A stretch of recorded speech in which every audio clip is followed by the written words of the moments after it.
You need a favor. The message is typed out, but your thumb stays frozen over the send button.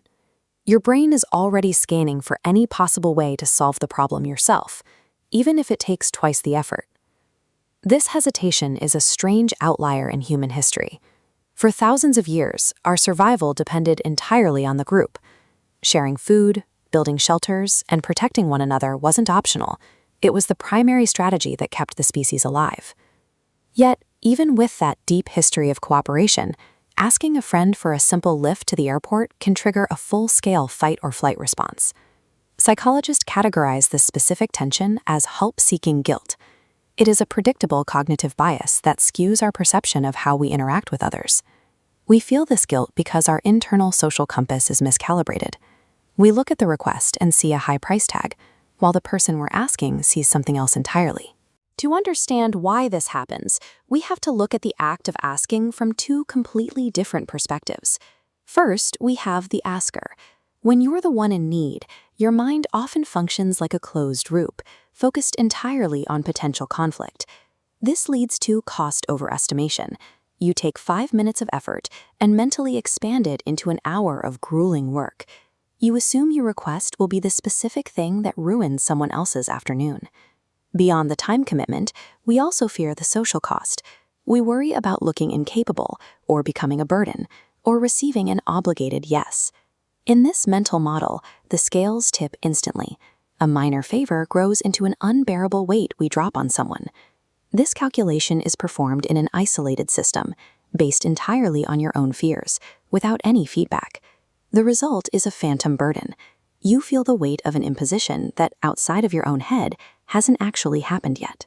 When we shift to the person receiving the request, the vibes change. They aren't trapped in that loop of anxiety. Humans are biologically rewarded for being useful. Providing help triggers a dopamine release, known as the helper's high, which provides a genuine sense of satisfaction and well-being. To the person receiving the text, the cost is also much lower than you imagine. They view the task, whether it's giving advice or lending a tool, based on its actual requirements, not the inflated version in your head. There is also a significant social gain. Being asked for help is a sign of respect. It signals that you are trusted and your skills are valued. It serves to reinforce the friendship. When we visualize the gap between these two perspectives, the mismatch is obvious. One side sees a catastrophe of inconvenience, while the other side sees a small task that makes them feel better about themselves. For the helper, your request is an easy win, a simple way to provide value and feel more connected to you. Help-seeking guilt exists entirely within that gap between your projection and their reality.